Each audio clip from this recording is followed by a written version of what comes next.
What's up, everybody? Welcome back to Tea with Publicity. It is a glorious Tuesday, and I have such a good episode in store for you guys. I had one of my favorite housewives of all time on the pod today, Dolores Catania. She is just so real, so cool, so pretty. She just reminds me of like home for me because, you know, Italian girls and just her morals and the way she is just really reminds me of the people that I grew up with and then the important people in my life. So stick around for that interview from Dolores. But before we get into that, hi, if you're new here, welcome to the Tea Tribe. Today, I will be catching you guys up a little bit on what I've been up to, as well as talking through some things that I just feel like need to be spoken about, like things that I've learned from the most important people in my life. I have a quote that I want to share with you. And then, as always, I will get into the Ask Alyssa segment where people write in and ask me advice on various topics, whether it be dating or body image or friendship, whatever it may be.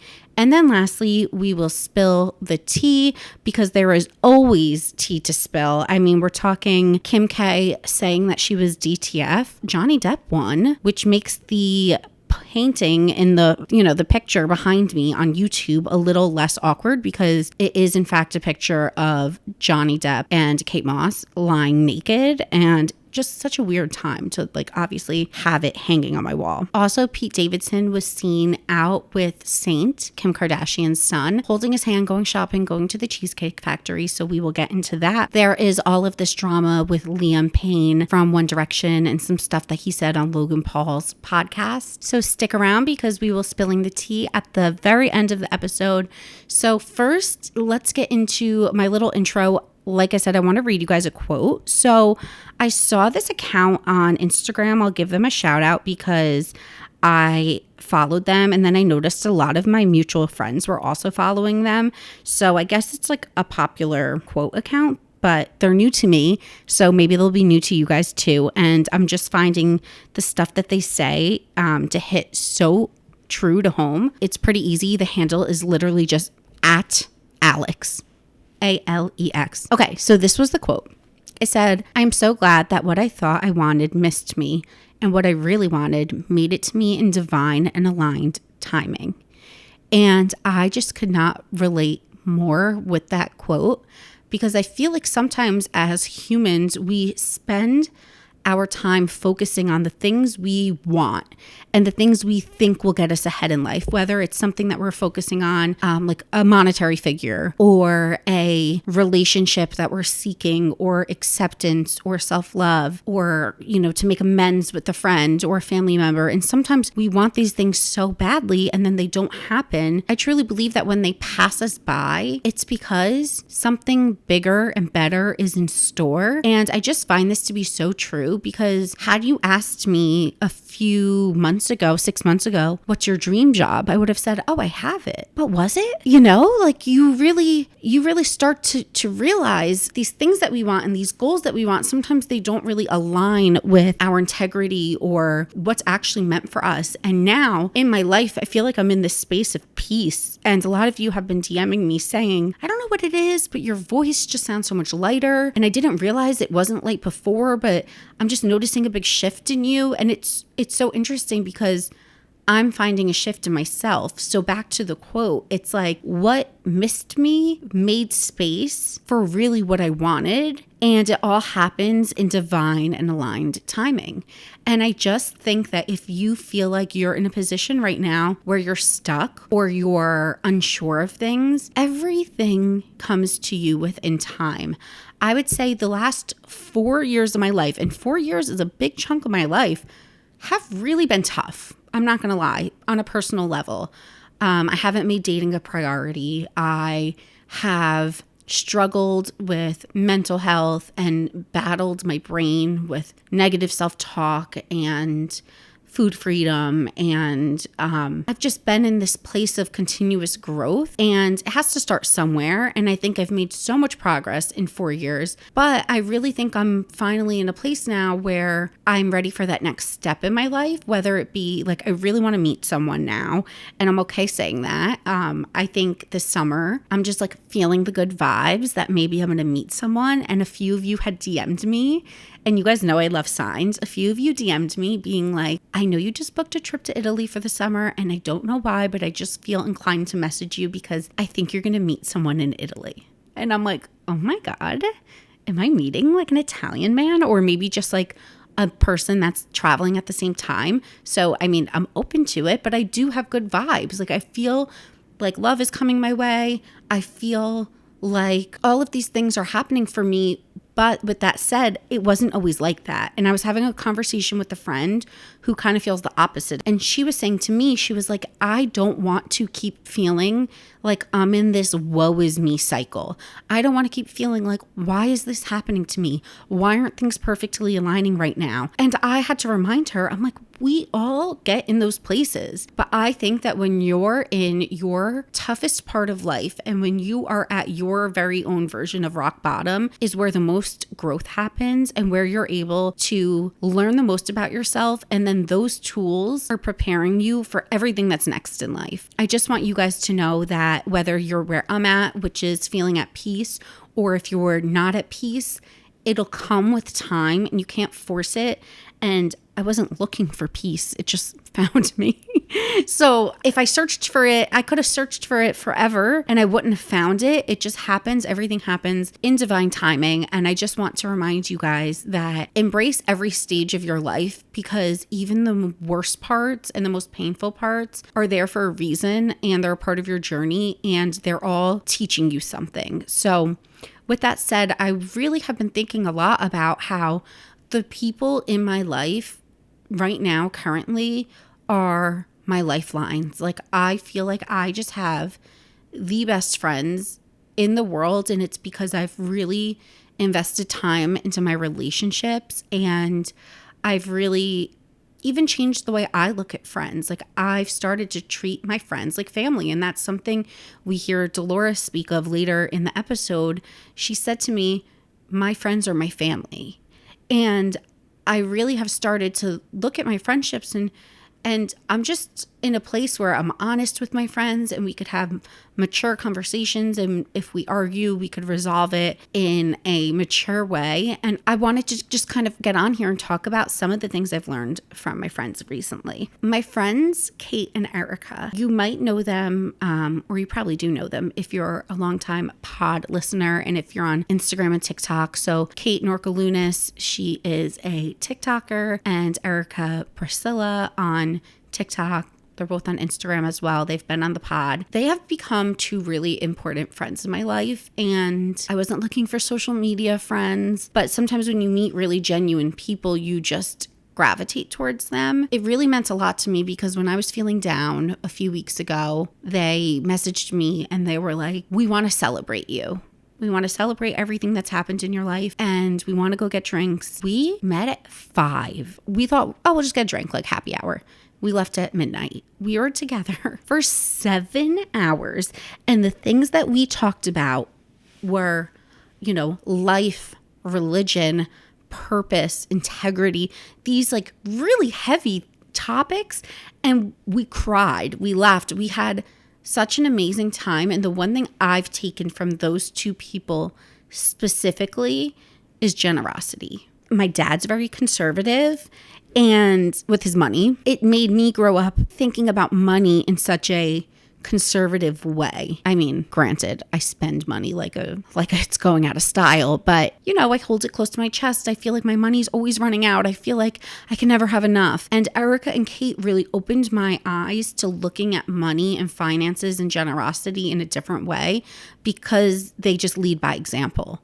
And for example, without like divulging too much of what they do, Kate always kind of says something interesting to me. She is like, money replaces itself. When you spend it, it comes back. And why wouldn't you want to give it to the people in your life? Because they mean so much to you, and if you have it to give to them, why wouldn't you give it to them? And she just has this outlook where, she'll pick up the tab for like friends or family or whoever it is in such a generous way where she's expecting nothing in return. And Erica is the exact same way. And I have just found the way they think about money to be such a takeaway for me, because they look at it like abundance, where the more you give, the more you make. And it's such a healthy way, because in this season of my life where my job is changing and I could easily be freaking out about money. I mean, the New York City real estate market is at its highest ever. I could literally be freaking out right now, but I just, after having that conversation with them, I just had this like abundance mindset where I was like, money will come. I am abundant. I have everything inside of me. I will be capable. I will be well off. And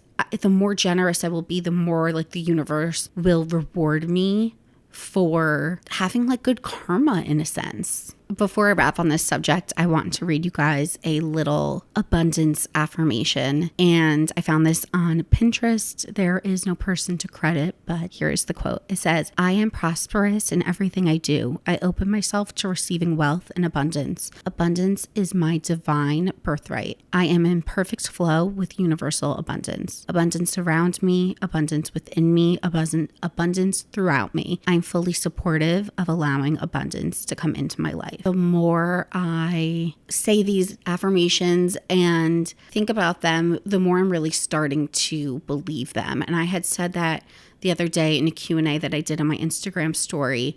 I said, I am not just trying to trust the universe. I am actually starting to. And I think that's something that I had worked on for so long. I kept trying to trust. And now I'm actually just trusting, because I just think with everything that's happened lately, it's just made me feel like things are bigger than me, and that everything's going to happen and everything has a plan.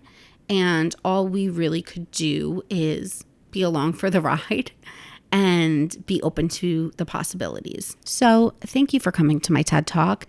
That is just what's been on my heart and on my mind, and maybe not as funny as last week when I lost my panty liner in the pool, or when I knocked someone out on a moped. But, we like to get serious around here every once in a while. And if you don't like to get serious, I do Sunday Scandies on my Instagram stories every Sunday. And I can't believe it's been a year of Scandies. Someone was like, oh my God, I can't believe it's been a year. It feels like a few weeks. But when I had first done them, I wasn't as consistent. It was just like a once in a blue moon type of thing. And it wasn't really consistent until probably a few months ago, where I have not missed a Sunday. Like, it's literally Easter Sunday, the Lord's Day, and I'm out here doing Scandies. So things have just been crazy. And then there's another few like T-Tribe slang things that I want to introduce you guys to if you're new here. So if you follow me on Instagram and you're new, you probably are like, what the F is Hibbly? Hibbly is a saying that originated from something my friends and I made up in college. We made a list called the Hate It But Love It theory. And basically, we would talk about things that we hate but love. It's like when you really dislike something so much that you actually really start to love it through your hatred for it. I post things that are Hibblies. A lot of them are always shoes for some reason, because I feel like shoes are ugly cute and you hate them. And then because they're so weird and you hate them so much, you randomly want them. That's just like the story of my life. And I made a Hibbly purchase. I bought Tevas, but I was actually told today they're pronounced Teva. I brought Tevas. I don't like that. I'm saying Teva. And they're the ugliest sandal I've ever seen in my life, but they're gorgeous at the same time. Which is such a Hibbly, because they're so ugly that they're cute. It's like when you see a really ugly dog that's cute because it's so ugly. Is that a bad comparison? But anyway, so that's what Hibbly is, if you hear me saying it. I am bringing back morning, midday, and midnight meat. I feel like we haven't been using it as much, so the new people are probably wondering why I post a picture of a hot man with like a big chunk of meat. So basically, my friend Jill and I over quarantine would actually, oh my God, it was around this time, 2020, because it's when Love Island was airing, which is airing this week in the UK. We would send each other pictures of these hot, chiseled men with like tattoos and abs and like gorgeous veneers. And we would send each other pictures. And I sent her one night and I said midnight meat. Like, you know, like a chunk of meat. And then the next morning she sent me a hot guy and she said morning meat. And then I saw a hot guy and I said midday meat. So then we just started sending each other hot men, even women. Like I will send her the most gorgeous women and just be like midday meat. So whenever I see a hot guy, if you see me throw him or her up on my stories with MM with an emoji of a big lard of meat, that's what that means. And it's not me being disrespectful. It's not me being like, oh, everyone's only good for their bodies. No, it's like me being like, this hot piece of ass, this hot chunk of meat is how I'm thinking about it. So that's the lingo. If you were new here, I will let you know if anything else comes to be. But let's jump into the interview with Dolores, and then I will hop into the Ask Alyssa segment, and then we're going to spill the tea, baby. Dolores, welcome to the pod. Hi. We talked like probably a year or two ago in COVID. So much has changed since then. Are you still in the same apartment? Different apartment, same area. I'm still downtown. You were in like the financial district at that time, I remember. Mm-hmm. I feel like you've had more houses than anyone. I would say, like, first of all, I feel like a gypsy at this point. So that wasn't even mine. That was little Frankie's. Mm-hmm. That he had gone for an internship that got canceled. Like the day they shut down New York was the day after I signed the lease. So I couldn't wait to just get rid of that because it was like the worst place to have anything. I was paying all that money to there was nothing open, not even restaurants. I know. It's so true. That was such a weird time, but so much has happened since then. Like we saw you guys, I don't know, like you filmed the whole season wrapped. Now there's so much more going on. I feel like so much has changed in your life, and we just saw the reunion kind of happen, and you said you're recording from your boyfriend's place, and I was just so excited to see you with someone. Like everyone is. It's so nice to have people want me to be happy. I mean, oh my I God, want everyone to be happy, and you know who doesn't, but I'm like, wow, the response that I've gotten for all of this is it's heartwarming. You know why? Because I think we saw you with David, and obviously like at the time you were like, that works for me. So the audience and everyone believed you. But then when you see someone that has like a bigger presence in their life, it's like, okay, that's companionship to a different level. That's like more of that like comforting, I rely on you, you show up for me type of relationship. So like everyone knew you were fine being independent because you've never like done anything by the book to begin with being friends with Frank. And, you know, like that's just who you are. But now it's nice to see you like actually settled into a relationship that seems like really mutual in that sense. And it is, you know, nothing's for free. So to be in this type of relationship, there was a sense of vulnerability for me because I can't have that tough, strong exterior independence and be in a relationship like I am with this man who's a man. Like this is a man who says, no, I'm here for you. If you want this type of relationship, this is the way it should be. You want it, you know, it's not forced on me. But I had to give it and I had to listen to him. My mother said, listen to him. He's saying everything you've ever wanted to hear from a man. And he did right out of the bat. Like, you know, I remember he walked into my house and it was like in shambles and so much going on. And I was trying to get it ready for the kids and nothing was coming and workers weren't showing up. And it was just a big hassle. And he said, if I'm going to be in your life, you have to let me help you. Now, not to say that I always say to women, if you're with a man, he should do for you.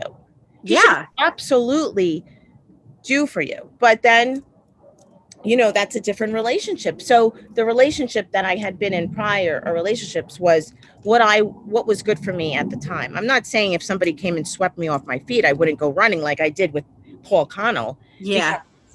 Because you don't pass that up when somebody's just like you're like this, oh my God, like really? And but that person didn't come around, so there was no reason for me to be in that mindset. Well, also, it's like you're a giver. So it's like, yes, we're independent women and we don't need a man because I'm like you, like we are independent in the sense where we are self-sufficient and resourceful and we get things done. But that doesn't mean like you want to be with someone who's giving you as much as you're giving them. Right. So I like the difference is I don't need it. I want it. Exactly. And everyone should want it. I want it at this stage in my life. I wouldn't turn it away. But it's so funny because my life, the way it's gone, even though things may not have felt that it was the right thing at the time, which I to everybody in looking at my past relationship, they would look at it and say, that's not for you. You deserve better. Mhm. And they all did. And they all hounded me about it. But that was right for me at that time. Yeah. And when it wasn't right for me anymore, I knew when it was time to move on, because I moved on before I had met Paul. Like, yeah, that is true. You did walk away. You're like, this isn't serving me anymore. I went, my kids were now grown. And when my kids weren't grown, there was a relationship that gave me a lot of freedom to go see my daughter when she lived on the island, just pick up my stuff. I didn't even have to say, I'll see you in 4 days. I was just say, you can call me. You're going to get a foreign number, like ring on my phone. I mean, I answered to no one, and I like that. And I built myself from not answering to anyone, and not being held back by somebody who was needy or anything like that. So, or that didn't even want to be, there was just an unwritten sense of, yeah, you have your life, I have my life. We're in a sense together, but it's, we have separate things, right? I guess that's how I can explain it. My life now it's like a partnership. Now it's like, okay, we'll do this. Now it's like a partnership, and I was ready for it. If you're not ready for it when it happens, it's not always going to work. So I was glad that I met the right person at the right time. And remind me, how did you guys meet again? Was it an introduction through someone? Yeah, so Vanessa De Leon is his decorator and friend, and she was the decorator at the townhouses that I was living in. And she did an open house for one of the townhouses, and she was like, you should meet my friend. He's a really cool dude, because that's how she talks. VDA Designs is she decorated Jackie's house. She helped Margaret with some things. So we all know her, and I'm like, I'm not that cool. I'm just not. And I was really content. I was living my best life. I loved that house. On weekends, I sat home by myself. I had dinner at the Wegmans. I would get a hamburger and just sit there by myself. And I loved it. It was beautiful. It was so nice. And it was like a time for me to just be myself, by myself. I didn't have to help my kids anymore. They were on their way. Housewives was going great. I'm in my 6th year at this point. And I'm like, I'm pretty good. So, yeah, and I'm like, well, okay. And we didn't talk for a while. We didn't meet right away. And then we had gone out a couple of times, and then here we are. I feel like, though, it's speaking to me because I've been single for a while and, like you, independent. And I think doing that is actually what makes you ready to meet the right person, because you're like, I'm complete on my own. And then when you meet someone, you're like, okay, you enhance my life. I don't need you, but I want you because now it works for me. And I feel like that's exactly what happened to you. So, I've always said this, timing is everything. It's just, I can't say enough about timing.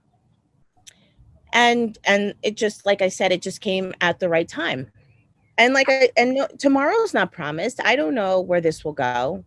I've put it out there. Like I say like things like that I wouldn't say, like I'm crazy about this guy or whatever. I walk around with a phone case that my friends make fun of me with. He's my screensaver, like a big tool bag, right? So, are you guys living together, or you just spend time at his place?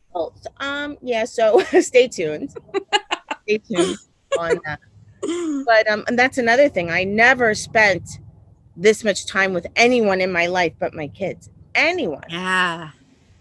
I've been divorced since I'm 28 years old. Mm-hmm. So the time that I've spent, even when I have been in a few past relationships at the time, I did not spend this kind of time. Yeah, but now it's time to focus on yourself. Your kids, like you said, they're grown, they're independent. So now it's like your time to kind of, you gave everything to them and you still give everything to them, but like you need your happiness too. And they see that, it's so obvious. Like, I mean, he's like, my son just said to me yesterday, he's like, Ma, you deserve to do whatever you want to do. that's so sweet.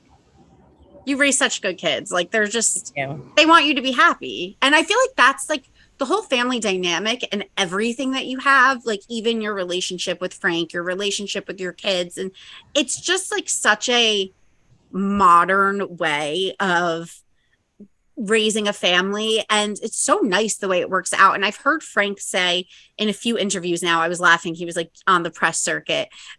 He was saying how now that he's really like come around to Paulie and like he actually likes him a lot better because they didn't know each other, and it's an intimidating situation for anyone to come into.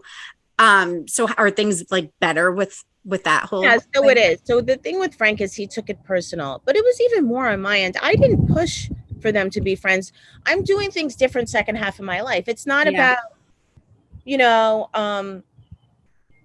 like, it's not like me, Frank, and my boyfriend are going to hang out. That's not, it's okay. That's great if it works for everybody. But Yeah. I wanted to establish just a Paul and Dolores. You know what I mean? Like I said, like Frank was like, oh, I want to meet him. I said, when he's ready to meet you, when he, and I don't blame him, but I don't blame Paul for no not. one can blame him. Yeah. No one can blame him. No. And I did.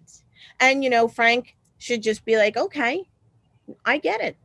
It's a very intimidating situation. Like if I were in his shoes, like you never know. Like you kind of go into things a little apprehensive because you're like, I know they're really good friends and I know they're not romantically connected, but they're still exes and they're so close and they have this history. It's intimidating for a person who doesn't know the background, like we've all seen play out on TV for 6 years, to just be thrown into that. I would be intimidated. So my priority was having him feel comfortable and secure in my relationship with me.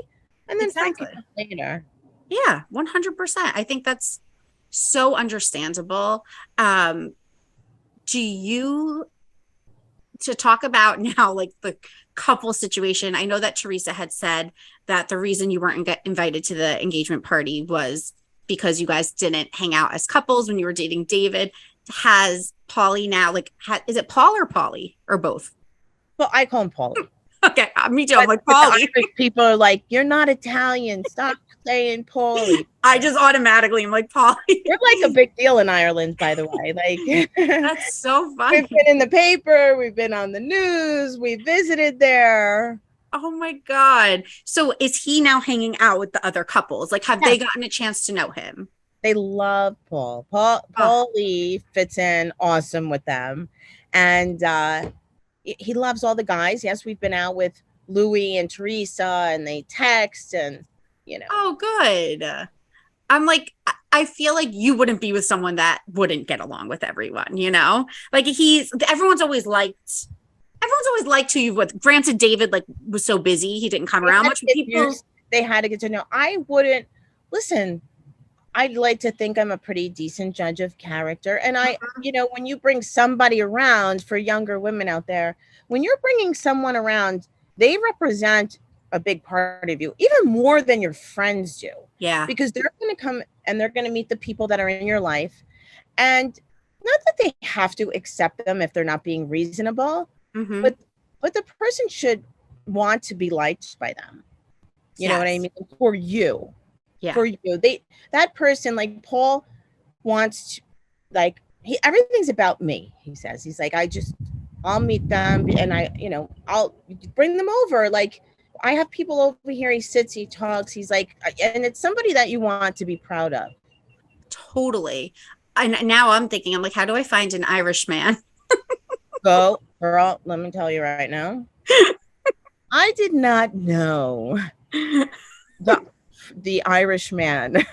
Like I know now, like you go to Dublin, even like the guy walking down the street with the beard, you're like, what the heck is going on here? I know. I hear that. I hear that. Very good looking. They're I'm going to and Italy for 2 weeks this summer, and some of my followers, two of them DM'd me, and they were like, I don't know what it is, but I'm just like having this vibe you're gonna meet someone in Italy. And I'm like, all right, like I'll accept that energy. where in Italy are you going? I'm going to the Amalfi Coast, which I've never been to. I'm so I excited. love it. I've been to Positano and Capri, and That's what I'm doing. as well, but that's not the Amalfi Coast. But so I love it.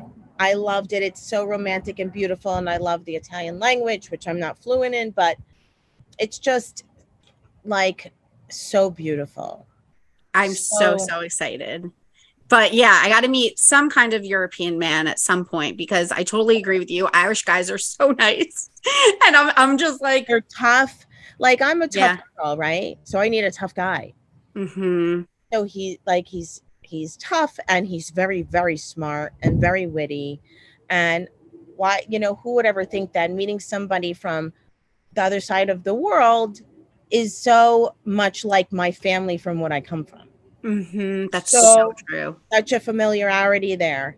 And because my family's old school, and that's still the way they are over there. So it worked. I would have never thought. I always, in my high school yearbook, I said I always wanted to be the girl next door, because I wanted, even in high school, I said, I just want to be just like a simple Italian girl, wife, mom, that's it. And I dated the guy next door. That was my first boyfriend, because I wasn't allowed out. So how far am I going to go to meet somebody? Yeah. But, and I've really changed from that. And no matter how successful he is, and no matter how far he has come, he's still the same guy. He's the guy next door to me. So that's so sweet. I'm so happy for you. I also think one other thing that I was wondering was, on the reunion, we heard a lot about Margaret and you saying how close you guys were.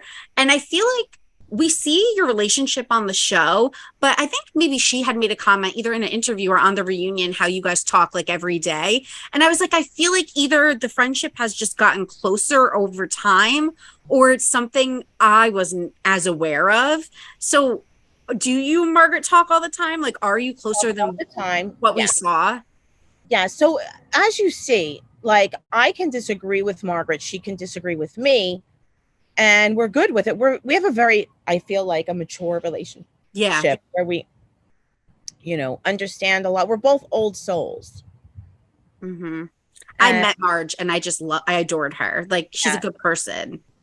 Like, we could talk about Barbara Streisand and Fanny Bryce, and none of the other girls are going to know what we're talking. Now, one girl on those couches, and I'm talking like we could talk about old Hollywood. Talk about, we'll talk about current events. It's not all always about the show.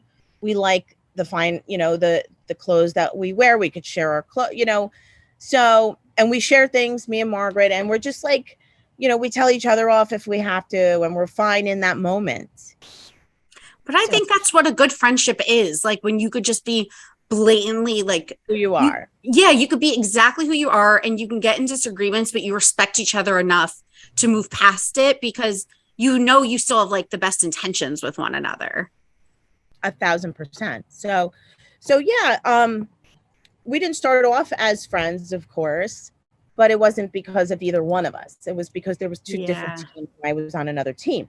So, Margaret and I became friends because although we weren't talking and we weren't on good grounds, she called me to warn me about somebody that was stabbing me in the back, and I never forgot it. And I said, girl, you just made the best business move you can make, because you just gained a good friend. Yeah. Yeah, because it was frustrating kind of to watch as a viewer, because I feel like she gets misrepresented. Like, I feel like her character, something about the way she's represented on TV doesn't show how good of a person she is. So it's kind of frustrating, because I'm like, no, she's well-intentioned. Like, but the way things go is like, it changes like the weather. It depends on the situation. whether people are going to like it or not, whether you're going to be liked in that episode or if you're going to be liked for the season. You can have a rough episode and 2 weeks later you're back on top, or you know, the rest of the season could go in your favor or not. And I always say the way the fans are going to perceive something is like the weather. You can never predict it. So true. It really is, because one season someone's loved, the next they're the villain, then they have a redemption story. It's like you can't keep track of anything. Listen, life unfolds. Yep. And that's why it is reality.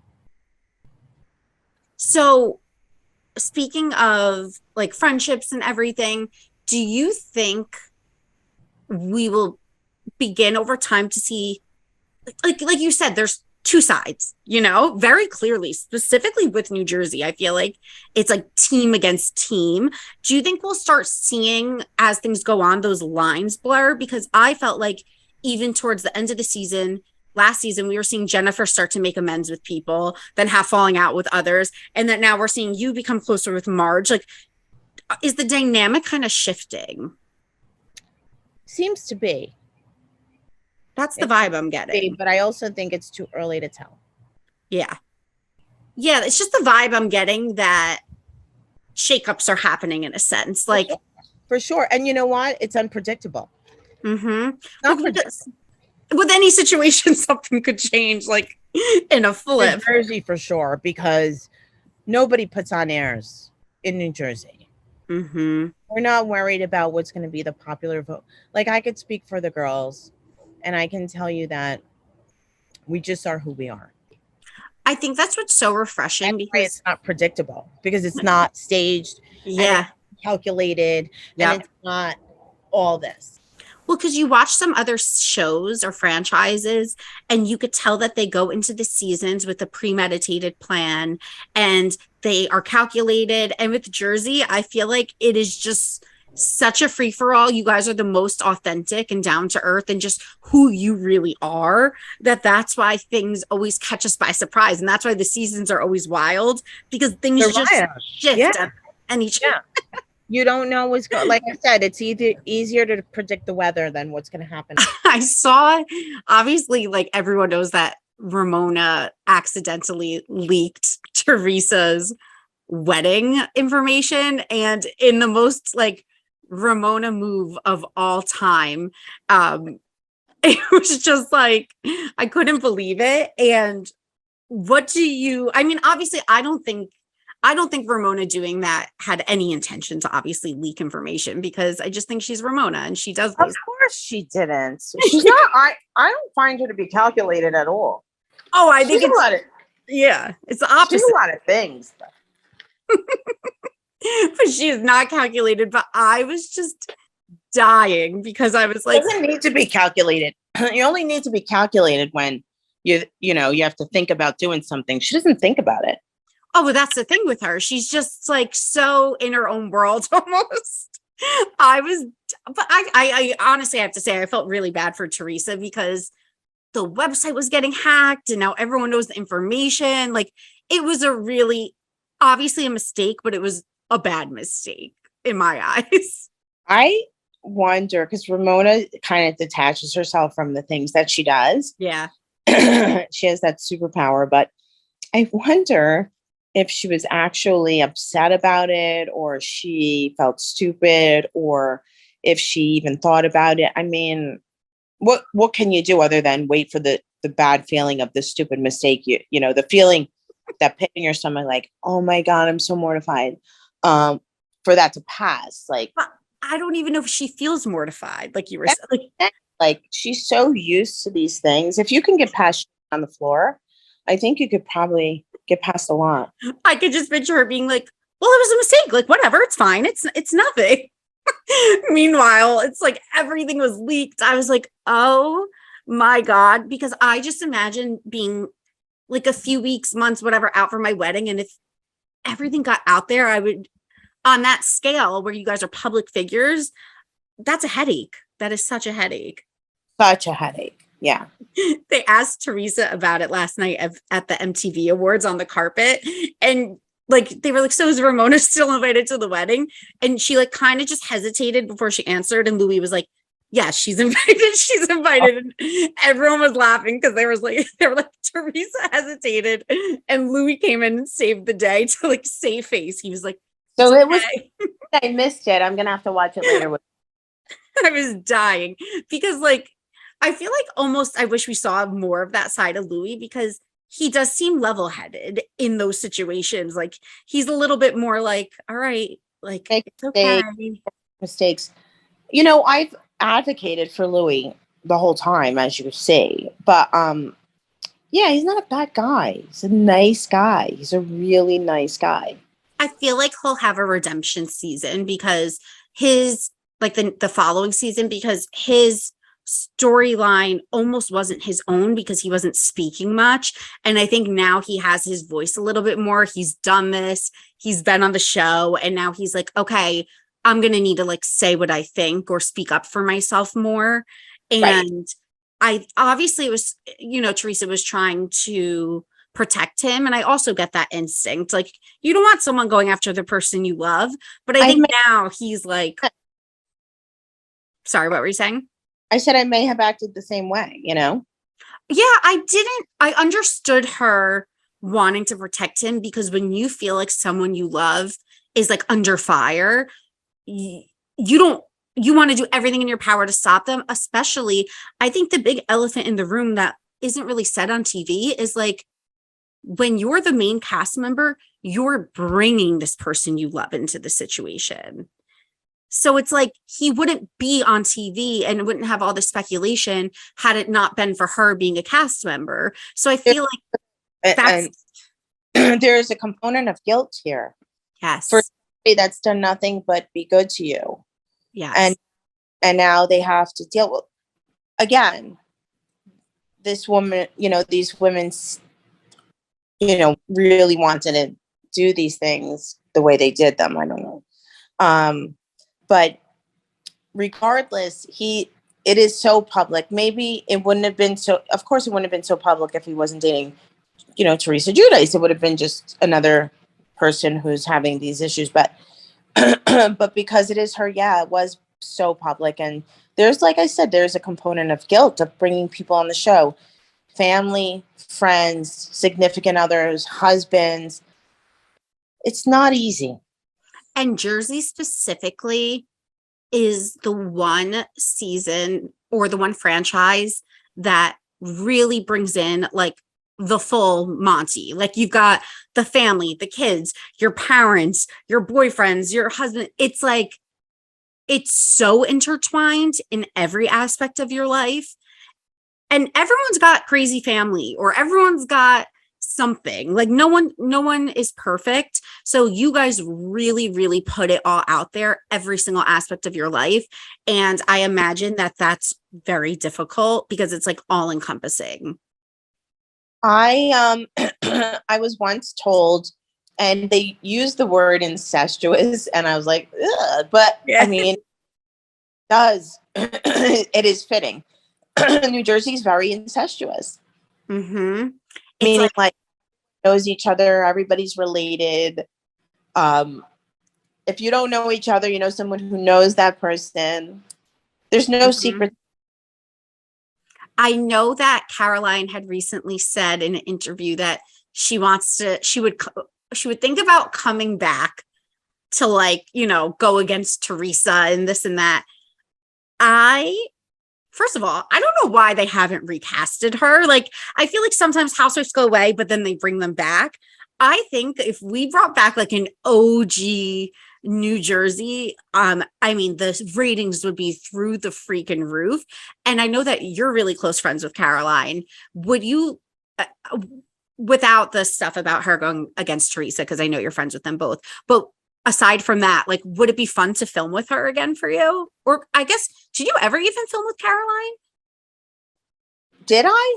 Were you on this show at the same time as her? I'm trying to think. Back when, yeah, I did. If you go back and look at the Catskills episode and, you know, Catskills. And there was some, in the first season, there was some, things I filmed in her house. Yeah. So. Oh my gosh. But so would it be fun to have like another old school friend on the cast? It's the same as my life. So true. I feel like it really just goes to show that you're a very loyal, good friend because the relationships in your life have been years and years and years. Yeah. Yes, they have. I have my friends since my first day at kindergarten still, See, that's like, I think that just goes to show your character because it's really, I do too, but I'm younger than you. So I assume I'll still have them as I grow. But even people to me are like, how are you still friends with people from like kindergarten or preschool? And I don't know if it's like a New Jersey thing or whatever it may be, but I just think that those friendships are so important. And like, you can't duplicate like the history you have with someone. No, but I have a motto and it's something. Well, there's two things that I live by in friendship. I always say I don't have friends, I have family. And if I consider you a friend, I will do for you what I would do for my own family. And when two friends are fighting because they are my family, I treat it the way I would treat my sisters fighting. Same way. Then, my dad always taught me, and it's, certain things that your parents say to you stick.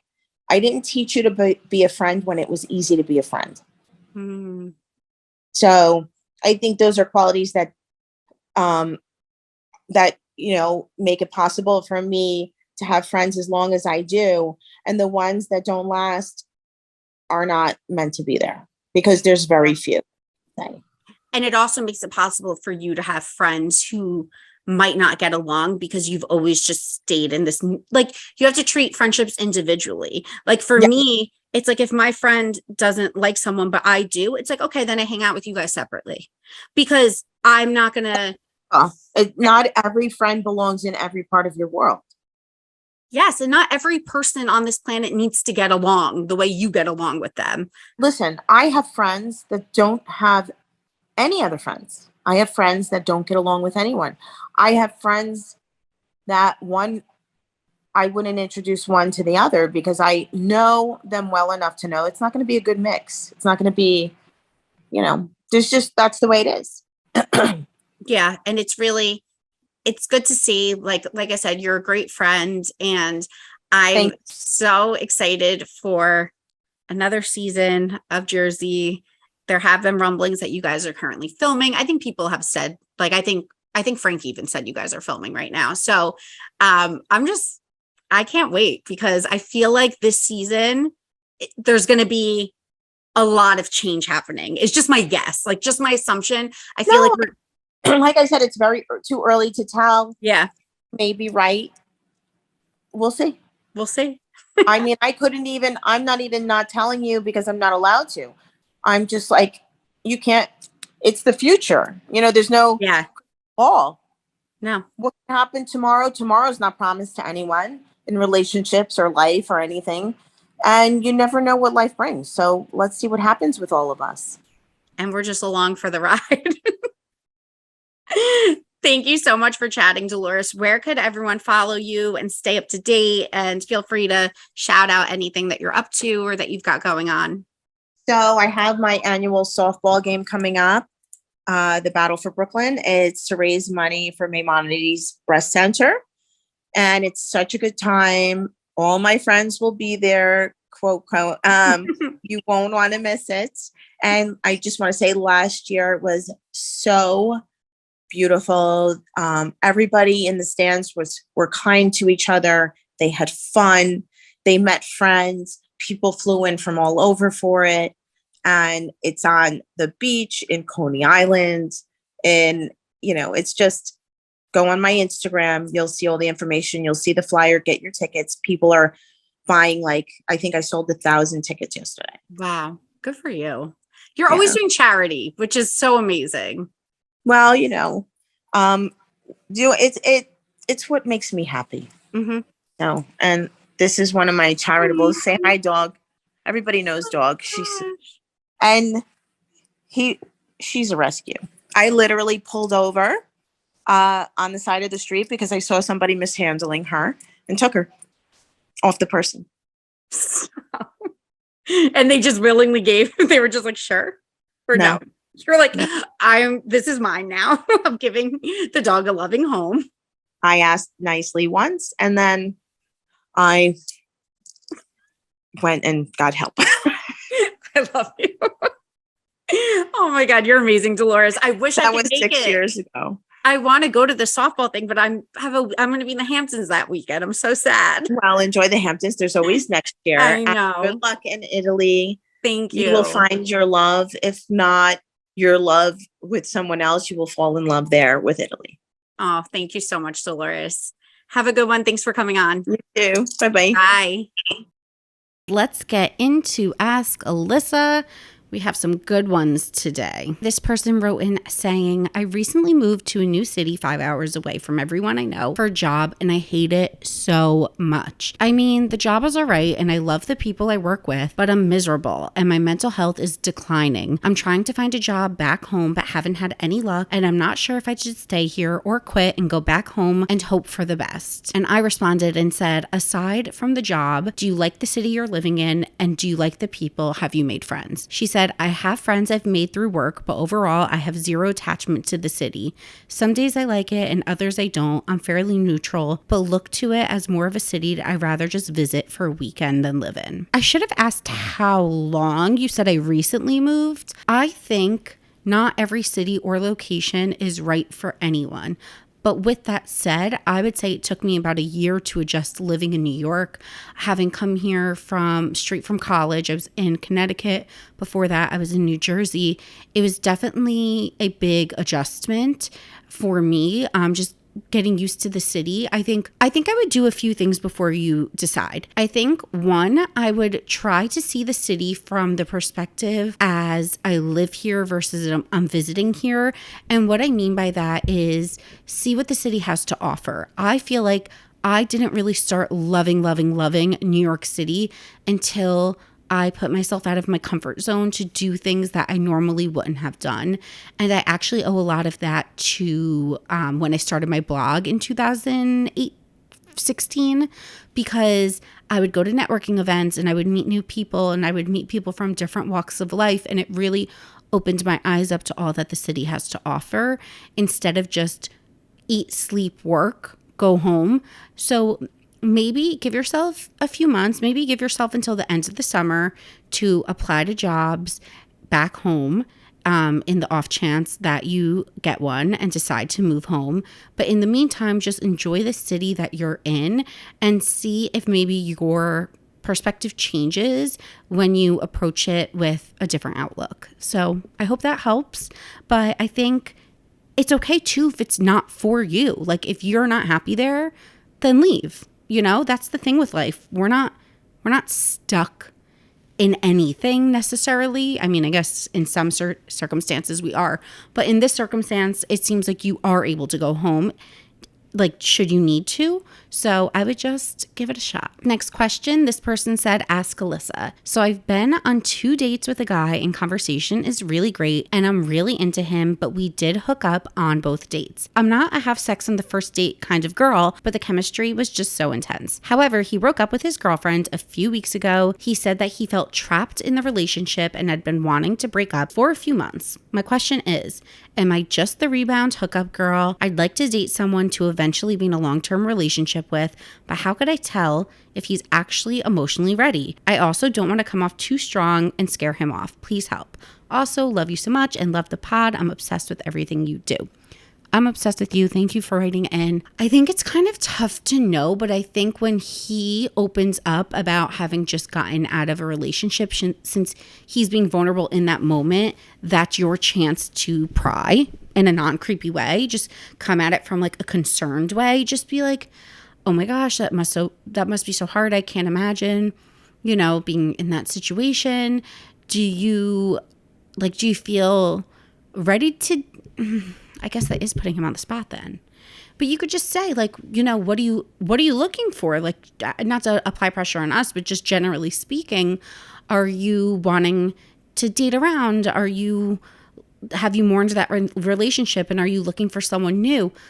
I don't know. If it's your right guy, I don't think being straightforward is going to like turn him away. And I also think maybe it is fun for him to have someone to hook up with right now, given he was just in an unhappy relationship and given you guys have great chemistry and you're having sex and hooking up and whatever it may be. But I also don't think that's like a kiss of death. I think I would just make sure he's not like a serial dater. Or if you're having sex with him, like he might be sleeping with other people since you're not in an exclusive relationship.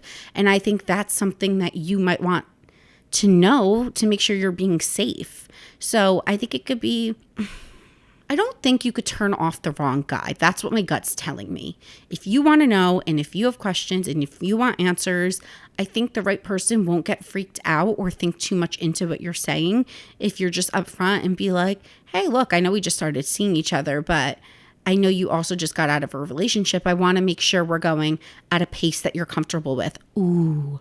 Throw the ball in his court. Be like, I just want to make sure we're going at a pace that you're comfortable with. And then maybe he'll be like, yeah, no, this is what I'm comfortable with. Like, I just am looking for something casual. Or he'll be like, yeah, I've actually had some time to heal and I'm ready for the next thing. Maybe if you approach it like that, it's a good strategic way to get him to tell you the information you're looking for without you coming across like a psycho. That is my advice. I rest my case. I think that that is the way to go. And I wish you luck. Let us know how the conversation goes. And we are rooting you on, girl. Last and final Ask Alyssa. This person said, I am a low-key softie, of course, and while I can be realistic, I am a romantic, and I've been talking to a man for a few weeks that I've matched with that's originally from a town over, but is currently in Denver. But I caught like half feels for him, and now another guy wants to put a label on things with me. But I like Denver boy more than New York boy. Am I stupid for cutting off a man who is in my city for a man who is not? I said, so is Denver boy coming back to New York in the near future at all? Because that plays into things. She said, his lease is up in 2 to 3 months and he thinks the odds are he will end up here, but isn't 100% sure. And the thing is, with remote work now, I can move anywhere, but can't commit to that with a rando. So while Denver boy loves his nomad life, if I were to ever participate, he would need to be here for a little first, which he is alluding to and I love, but also don't want him to be planning long term because what if it doesn't work out? I think it all sounds fine and dandy because it's fairy tale. Maybe this is a really realistic outlook, but I think Denver guy, it's fun to play house because he's not here and his actions don't have to live up to his words. So you won't really know until he makes an effort to come visit you or you make an effort to go visit him, because I noticed that talk could be cheap sometimes and it's fun to play house and it's fun to play make-believe. And I just hope for your sake he's not getting caught up in like the whimsical promises. So what I would do is make a plan to see him. And I think you'll be able to know more then. I don't think it's wrong for you to kind of like cool things off with New York guy if you like Denver guy, because maybe that just means you don't like New York guy enough.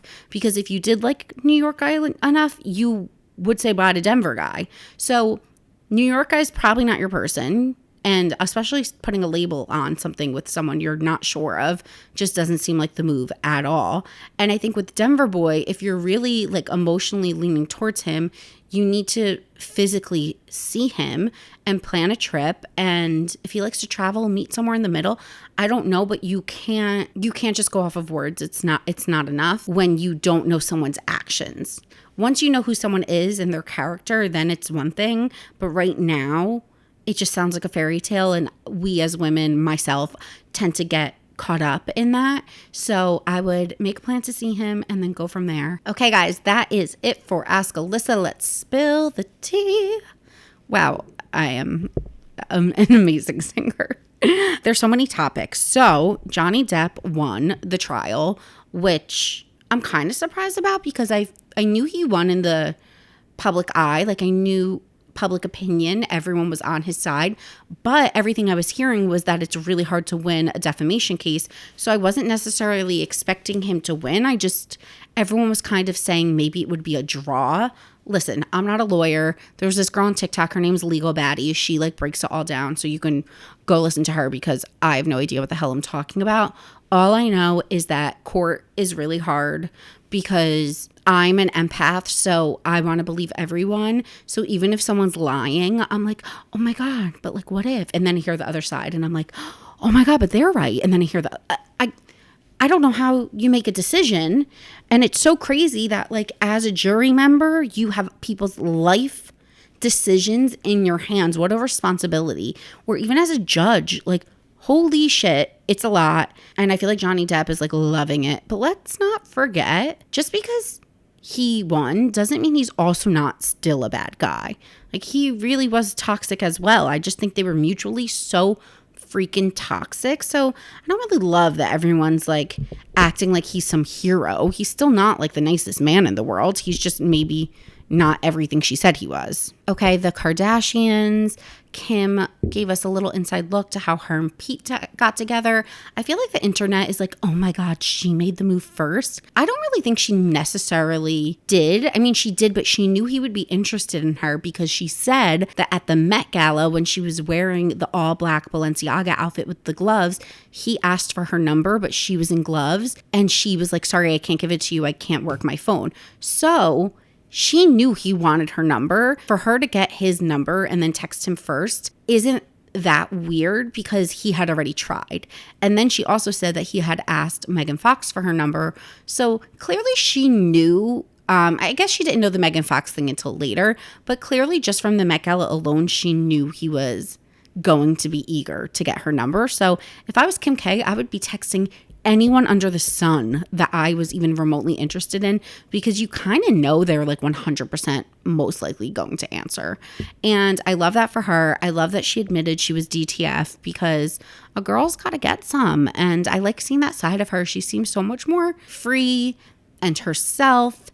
And I don't know if I'm just like the most perverted human in the world, but when I think about Kim and Pete having sex, it's like the hottest thing I could imagine in my mind. Like with his BDE and her big butt, it's like, it's gorgeous. Sorry if that's gross, but like, oh my God. And now she's alluding to it being the best sex of her life. I'm like, yeah, we know. We could picture it because like, you guys are gorgeous. Pete was also spotted out in LA with Saint West, the cutie, and it looks like Saint is a big fan of Pete because at one of the Kardashian child's birthday parties, Saint was wearing a hat that said Staten Island, so we could only imagine that Pete gave him that hat.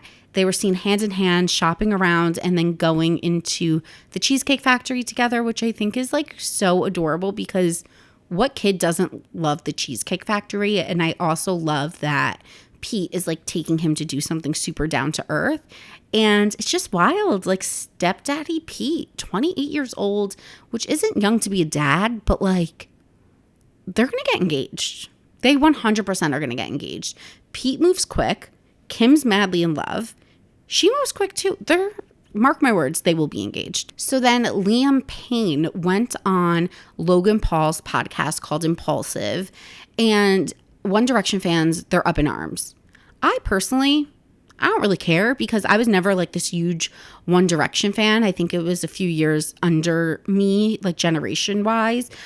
But I don't really think what he said was that bad. Like, I don't know why people are flipping out. He's allowed to say things. People are mad because he said how Simon told him that he made the band around him. And I don't doubt that necessarily. Maybe back then that was the case, and then you have breakout stars and maybe they realized that Harry was really the star, and you do see things shift. Like Liam was singing a lot in the beginning, and then Harry was, and then they all kind of fell into place. So I don't really think anything he said was crazy. People are mad because he said some comments about Zayn, but again, I feel like everyone kind of knows that Zayn, like, it's a little, I don't know, everyone knows things about Zayn.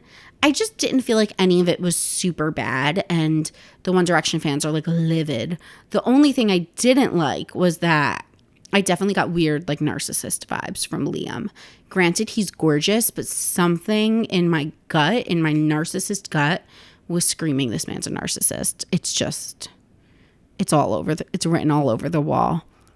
Okay, and Love Island UK, my favorite show in the world. It's coming back tonight on, today's the 6th. Yes, it's coming back on the 6th. This episode airs the 7th.